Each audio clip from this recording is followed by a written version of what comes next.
ولكنني أبشرك أن كل الخيول التي تنتظره هي من نسل خيل الوقواق ابن سملق. خيل هذا قديم أثري. هذا كان المرافق الشخصي حق ذو القرنين.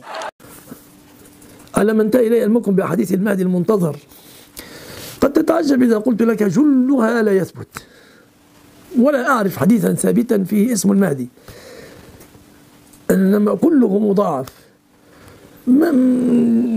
حديث مثلا إذا رأيتم رايات السود مقبلة من خراسان فإن فيها خليفة الله المهدي، كنت أتوهم صحته لكن تبين أنه معلول، عله أبو حاتم الرازي في كتابه العلل.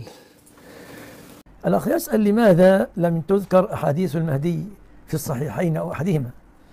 هذا لأنها ليست على شرط الصحيحين، ليست فيما يبدو على شرط البخاري ولا على شرط مسلم، ومنازع في ثبوتها.